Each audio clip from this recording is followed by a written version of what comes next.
धन्यवाद परमेश्वर इस आशीषित अवसर के लिए कि हम एक साथ तेरे दिव्य उपस्थिति में हैं, तेरे चमत्कारी मौजूदगी में हैं। अब अपने हृदय और आत्मा को खोलते हैं तेरे वचन को विश्वास के साथ ग्रहण करने के लिए। तेरा वचन मुझ में कार्य करता है और मेरे को अलाइन करता है, पटरी में लाता है, मेरे जीवन को निर्माण करता है। तेरा वचन अटल है और जैसे मैं तेरे वचन को सुनता हूँ और ग्रहण करता हूँ, मैं तेरे वचन के ऊपर खड़ा होता हूँ और कोई आंधी मुझे हिला नहीं सकती। धन्यवाद पिता, मैं तैयार हूँ प्रभु यीशु मसीह के नाम में। आमेन। Praise God. एक दूसरे को मुस्कुराते हुए देखिए और बोलिए, मैं खुश हूँ कि आप यहाँ पर हो। Praise God. या कंग्रेचुलेशंस। परमेश्वर की मौजूदगी यहाँ पे है और हर बार जब हम इस तरीके से एकत्रित होते हैं चर्च सर्विस में, ये पवित्र आत्मा के द्वारा आयोजित होता है। खुद से बोलिए, ये समय पवित्र आत्मा के द्वारा आयोजित है। That means God organize this time, he plan this time. And जब हम किसी भी विषय में सीख रहे होते हैं, एक अलग अभिषेक, एक अलग शक्ति, उपस्थिति उसकी रहती है उस विषय में हमें बढ़ाने के लिए।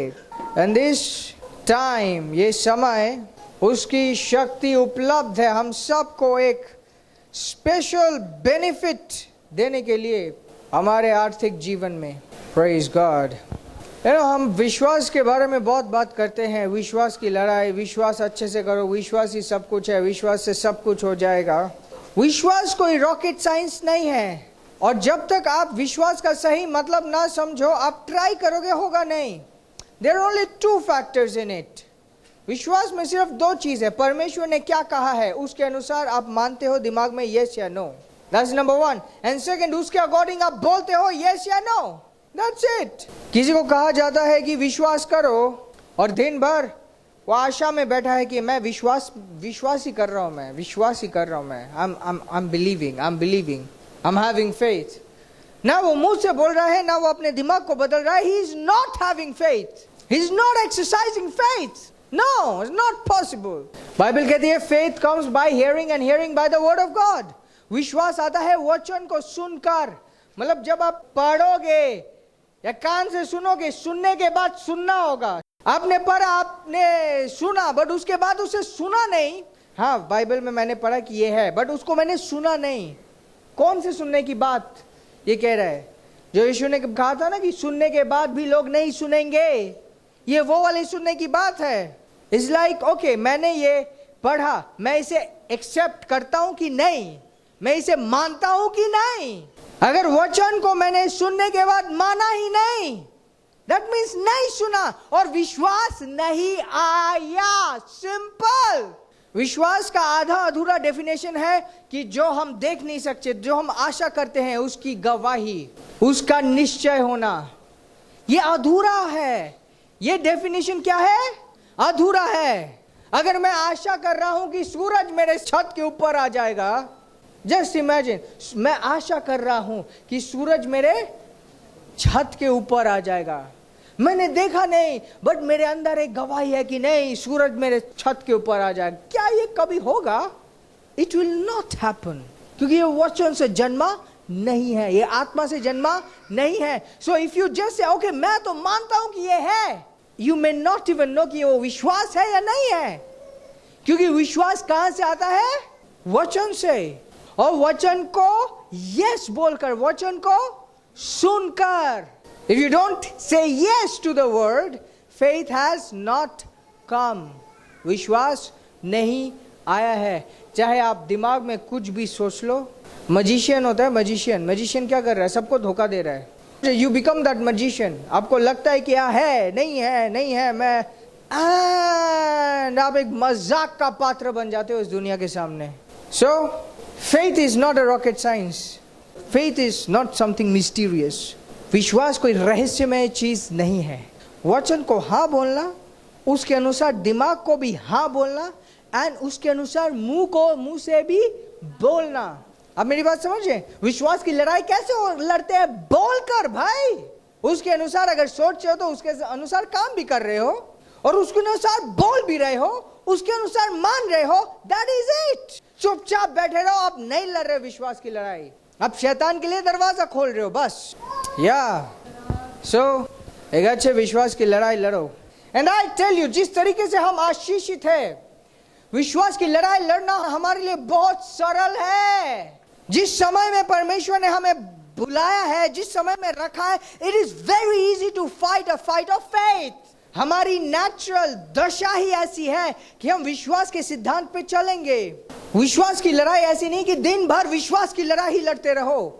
We live by faith. We don't fight by faith. But there are times we may have to fight, but we live by faith. एक व्यक्ति जो विश्वास से नहीं चला, हो सकता है उसके टाइम में ऐसा है कि अभी उसको फाइट करने की जरूरत हो, या तो जब एक समय आया है और बड़ा कुछ करने का, and God brings that fight, कि फाइट करके आगे बढ़ो। But that's easy. Praise God. Praise God. You know, finances के बारे में हमें बहुत सारी चीजें पता है ऑलरेडी। बहुत सारी चीजें हम करते हैं, बहुत सारी चीजें हम देखते हैं लोगों को करते हुए।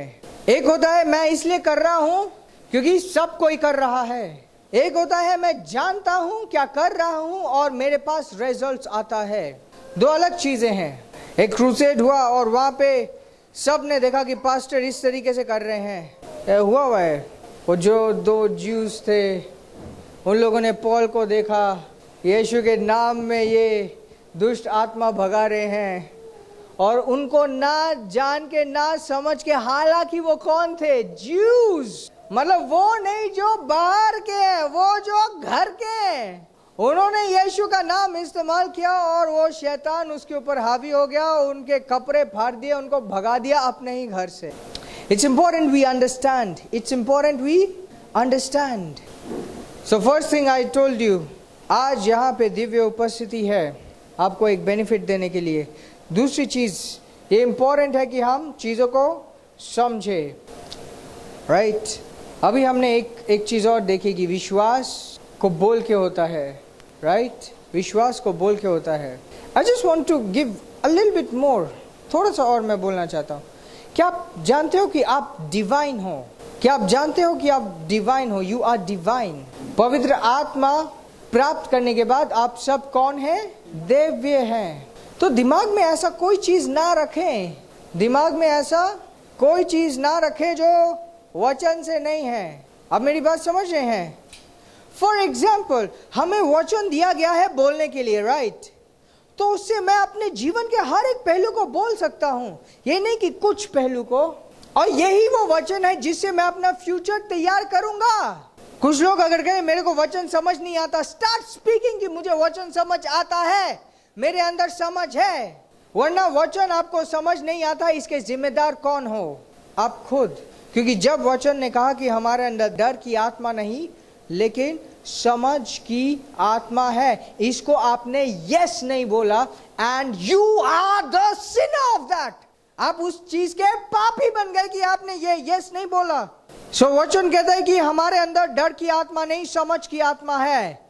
तो आप उसे बोलेंगे यस, मेरे अंदर डर की आत्मा नहीं, समझ की आत्मा है। मैं बाइबल समझ पाता हूं, आत्मिक रहस्य समझ पाता हूं। मैं वो नहीं होऊंगा जो वचन को नो बोलूंगा, राइट? छोटी छोटी चीजों को नेग्लेक्ट ना करें। ज्यादा देर खड़े नहीं हो सकते, ज्यादा देर हाथ ऊपर नहीं कर सकते, ये मैं नहीं कर सकता। बहुत सारी ऐसी चीजें होती है कि ओके मेरे लिए ये एक्सेप्शन है। क्वेश्चन, क्या मैं विश्वास करता हूं कि मैं दिव्य हूं या नहीं? अगर तुम विश्वास करते हो कि तुम दिव्य हो, what will you do? You will challenge the other things. अब चुनौती देंगे उन सारी चीजों को जिसका दिव्य स्वभाव से कोई लेना देना नहीं है। अब मेरी बात समझ रहे हैं? और अगर आप ऐसी चुनौती ना दे, उसके पापी कौन है जो ऐसी चुनौती नहीं दे रहा? उसका वचन कहता है कि उसके समझ के द्वारा तुम उसके दिव्य स्वभाव के सहभागी बन गए हो, राइट? अगर किसी का जीवन गूफ्ड अप है, गूफ्ड अप मतलब जुगाड़ से चलना, बस फिक्स कर रहा है, परमेश्वर ने हर एक चीज दे दी है, हर एक चीज दे दी है उसे लाइन में और महिमा में लाने के लिए। जब जीवन सीधी चलती है उससे परमेश्वर की महिमा होती है। एक व्यक्ति जो हमेशा चिड़चिड़ा है, एक व्यक्ति जो हमेशा गुस्सा करता है, एक व्यक्ति जो जिसकी पटती नहीं है, डू यू नो समथिंग, उसके जीवन में परमेश्वर की वो महिमा नहीं झलक रही। एक ऐसे स्तर में आइए कि ये आपका कॉन्शियसनेस हो जाए, ये आपकी चेतना हो जाए कि आप दिव्य हो, और ये आपका एक सरल और स्वाभाविक रवैया हो कि हर उस चीज को चुनौती दो जो दिव्य नहीं दिख रही। अगर इस तरीके से चुनौती नहीं दोगे, एक मैं शब्द इस्तेमाल कर रहा हूं, ध्यान दीजिए, पापी। क्या बोल रहा हूं मैं? अगर आप विपरीत परिस्थितियों को चुनौती नहीं दोगे तो उसके पापी आप खुद होगे। मैं ये नहीं कह रहा उसके शिकार, मैं कह रहा हूं उसके पापी। पाप का डेफिनेशन क्या है? पाप का डेफिनेशन क्या? अगर आप जानते हो कि कुछ सही है और आप वो नहीं करते तो आप कौन हो? मतलब आपको पता है आगे जाके थप्पड़ पड़ना है और मुझे आगे नहीं जाना, मुझे राइट मुड़ना है। अगर फिर भी आगे गए तो आपके साथ दो चीजें होंगी, आप शिकार भी बनेंगे और पापी भी बनेंगे। शिकार इसलिए बनेंगे क्योंकि थप्पड़ पड़ेगा, और पापी इसलिए बनेंगे क्योंकि आप जानते हुए आपने सही नहीं किया। एंड आई टेल यू, तीसरी चीज भी होगी, और वो तीसरी चीज ये होगी कि ऊपर एक बंदा आएगा आपको कहेगा, हाँ आपने ऐसा नहीं किया, अब तो तुम कुछ नहीं कर सकते। उस परमेश्वर की वचन को दबाने के लिए शैतान की आवाज और ज्यादा एक्टिव हो जाएगी। So wisdom is coming to you. बुद्धिमत्ता आपके जीवन में आ रही है। जो चीज आपको दी गई है, it's all powerful, get everything fixed. Praise God, hallelujah. So will be learning something. Last week मैंने एक थोड़ा सा एक सिनेरियो दिया था कि एक व्यक्ति है जो बस किसी के घर में रह रहा है, और किसी के घर में रहते हुए कभी कुछ देता है, कभी कुछ देता है। कभी उसका मकान मालिक उससे 200 लेता है, कभी 2000, और कभी 2 लाख भी मांग लेता है। That is not a best place to be. On the contrary, एक दूसरे घर में एक व्यक्ति किराए में रह रहा है, उसके पास प्रॉपर कॉन्ट्रैक्ट है, उसको पता है क्या देना है और क्या किस तरीके से उसका फ्यूचर रहेगा। That is better, right? और ज्यादा बेहतर है। अब मैं सिर्फ आर्थिक विषय के बारे में बता रहा हूं। आर्थिक चीजें सब कुछ नहीं है, बट इंपॉर्टेंट है। ये सही नहीं कि कभी हमारी तिजोरी भरी हो और कभी एकदम खाली हो। खाली होने का क्या मतलब है? खाली होने का ये मतलब है कि मेरे को चाहिए बट नहीं है। वो क्या होती है? खाली करना अलग बात है, खाली करना वो अलग बात है। विश्वास का कदम उठा के एक व्यक्ति खाली करता है, वो चुनौती दे रहा है शारीरिक स्तर के इनकम को। That's a different thing. खाली करना अलाउड है, खाली रहना अलाउड नहीं है। अब मेरी बात समझ रहे हैं? एक व्यक्ति अगर खाली करे वो अलग बात है, लेकिन खाली रहे वो सही नहीं है। सो जब एक व्यक्ति शिक्षित नहीं होता, आत्मिक जीवन में शिक्षित नहीं होता, तो उसका जीवन ऐसा रहता है कि वो पिता से मांगता है और कभी मिलता है, कभी नहीं मिलता है, इसलिए और ज्यादा मांगता है, फिर दोबारा मिलता है, कभी ठीक ठाक चल रहा है और कभी दोबारा चाहिए होता है। और उसका सारा ध्यान इस दुनिया को जीतने में नहीं रहता, अपने आप को चलाने में रहता है, सिर्फ परिवार का ध्यान रखने में होता है। क्या एक राजा का ध्यान ऐसा होना चाहिए कि कल क्या खाऊंगा, कैसे घर बनाऊंगा, कैसे ये करूंगा, इसी पे उसका सारा जीवन चला जाए? राजा को दिया गया है कि वो राज करे, प्रजा को आगे बढ़ाए। ये जो पृथ्वी है, ये पृथ्वी हमारे हाथों सौंपी गई है। हम इस पृथ्वी के फ्यूचर हैं। हमें बुलाया गया है इस दुनिया को जीतने के लिए। और अगर हमारा ध्यान सिर्फ खुद को चलाने तक सीमित रहे, क्या ये सही है? ये सही नहीं है। क्यों होता है ऐसा? शिक्षा के कमी के कारण। क्यों होता है ऐसा? शिक्षा के कमी के कारण। एक होता है सोर्स, एक होता है चैनल। एक होता है सोर्स, एक होता है चैनल। सोर्स हमारा स्वर्ग है, चैनल कुछ भी हो क्यों ना। पर एक प्रॉब्लम हो जाता है जब एक व्यक्ति सोर्स से हट के चैनल में ध्यान लगाना शुरू कर देता है। अगर एक व्यक्ति सोर्स से अपना ध्यान हटाकर चैनल में अपना ध्यान लगाना शुरू कर दे, then that's a problem. What is money? Last time हमने कुछ definitions लिए थे. Remember, I'll give a refined definition of what is money. धन एक नौकर है. धन क्या है? एक नौकर है. Understand it very well. What is money? Money is a servant. If you don't understand money as a servant, money will not be a servant. But money is a servant. खुद से बोलिए, धन क्या है? नौकर है। जिस तरीके से आज के बाद आप ये कह नहीं सकते अच्छा एक टाइम आएगा जब हम धन से लेना देना बंद कर देंगे। It is not going to happen. धन will always be there. But आज के डेट से just know this for sure कि मनी क्या है। रिमेंबर दिस, धन क्या है? धन क्या है? नौकर। धन क्या है? दैट इज गॉड्स आइडिया कि इसको मैंने नौकर दिया है ताकि ये अपनी इच्छा इस नौकर से पूरी करवाएगा। And that's exactly it is. You have something, you want to do it, put money, it will be done. आप मेरी बात समझ रहे हैं? धन क्या है? नौकर है। धन क्या है? और ये नौकर किसने दिया है? Yes. If you are not clear about it, बहुत बड़ा मैसअप हो जाता है। अगर ये बात क्लियर नहीं होती कि धन नौकर है और ये नौकर परमेश्वर ने दिया है और मुझे परमेश्वर ने राजा बनाया, अगर ये बेसिक चीज क्लियर नहीं होती तो बहुत बड़ा प्रॉब्लम होता है। It's a very big problem. और प्रॉब्लम क्या होता है? वो नौकर सिर के ऊपर चढ़ जाता है। सुना ये होते हुए? एक नौकर सिर के ऊपर चढ़ गया। सिर के ऊपर चढ़ने का मतलब क्या है? अब नौकर इंस्ट्रक्शंस नहीं ले रहा, खुद अपनी चलाने शुरू कर दिया। नौकर के साथ इतना अच्छा बर्ताव किया, उसके साथ सारी चीजें खुद को खोल दिया, उसको वो दिया जो उसे नहीं देना चाहिए था, अपने आप को मामूली बना गया। अब नौकर भी उल्टे मुंह कुछ बोल के जा रहा है। या तो धन आपका नौकर है या तो आप धन के नौकर हो। और जो दूसरी दशा है वो एक ऐसी दशा है जहां पे एक इंसान अंधा हो जाता है, एक इंसान मर जाता है, उसकी दिव्य तकदीर मर जाती है, उसका जीवन, उसके साल, उसके वर्ष दीमक खा जाते हैं। जो उसके अंदर से महिमा का सुगंध आना था, गटर की बदबू आती है। ये गटर क्या है? ये दुनिया भी चीज है, गटर है। उसे विवश कर देता है ऐसी बहुत सारी चीजें करने के लिए जिसके अंदर कोई महिमा नहीं है, जिसके अंदर सिर्फ गटर की बू है। अभी आपके अंदर से स्वर्ग की सुगंध आ रही है। कुछ लोग होते हैं जो चिंदी हैं, इतने गरीब है कि उनके पास जो धन है उसका कोई लाभ नहीं हो सकता, उनके अंदर से बू आती है। कब होता है?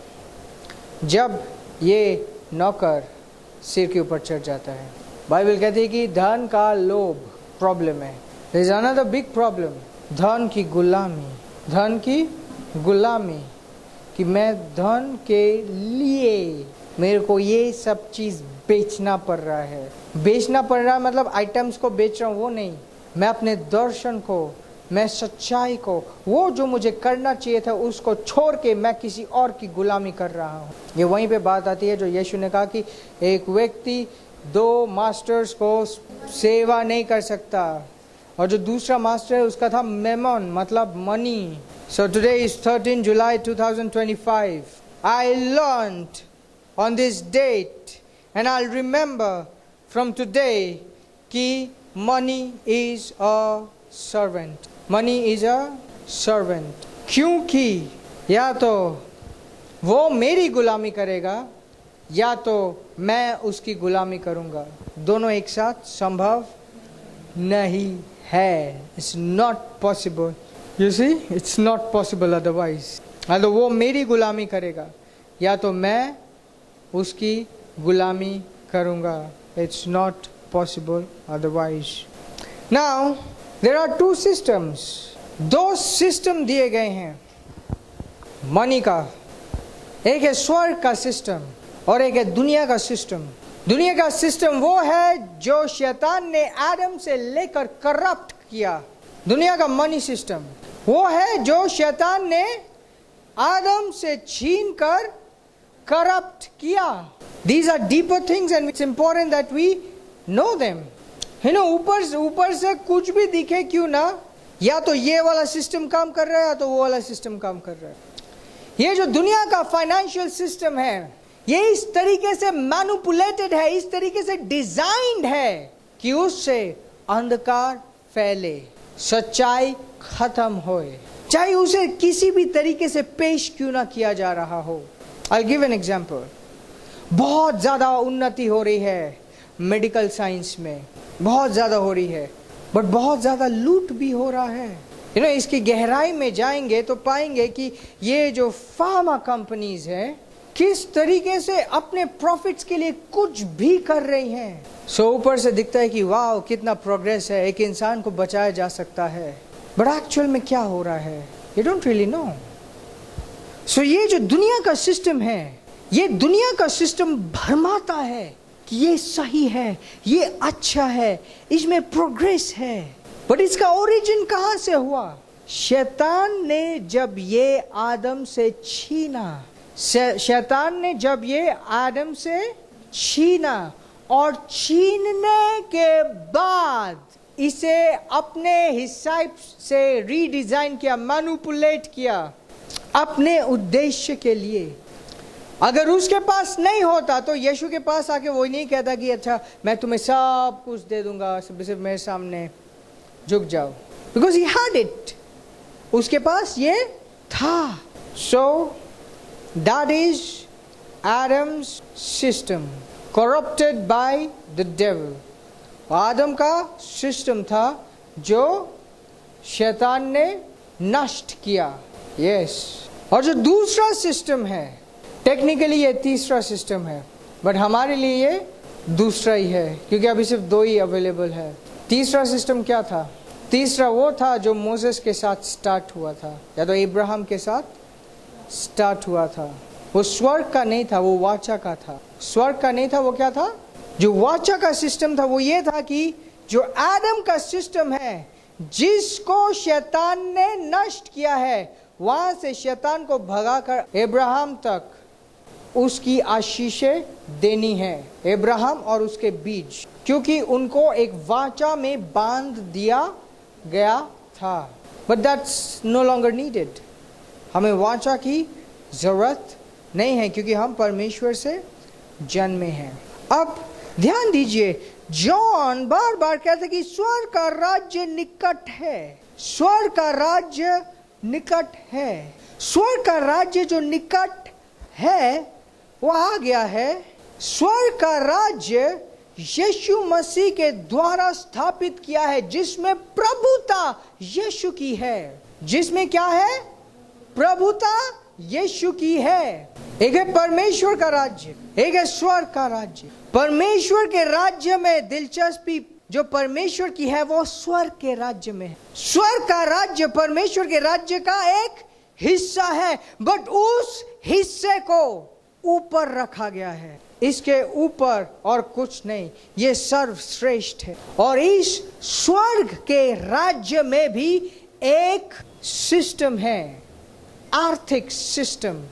There is a financial system, और ये जो फाइनेंशियल सिस्टम है ये अंधकार के या तो दुनिया भी फाइनेंशियल सिस्टम से हट के है, अलग है। दुनिया का जो फाइनेंशियल सिस्टम है वहां पे चीजें लिमिटेड है और उसी को मैनिपुलेट किया जाता है अंधकार को फैलाने के लिए। बट जो स्वर्ग का फाइनेंशियल सिस्टम है वो दिव्य है और वो लिमिटेड नहीं है, वो जीवन से भरा हुआ है।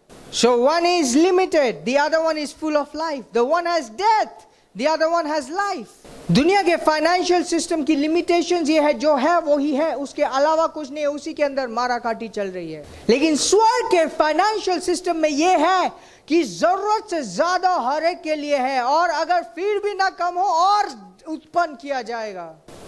सो जो क्वेश्चन है कि कहां से आएगा, ये एग्जिस्ट नहीं करता स्वर्ग के फाइनेंशियल सिस्टम में। एक क्वेश्चन है आपके लिए, क्या आप इस बात के चेतना में जीते हो कि मैं दिव्य हूं। अगर आप इस बात के चेतना में जियोगे कि मैं दिव्य हूं, then you can challenge the lack.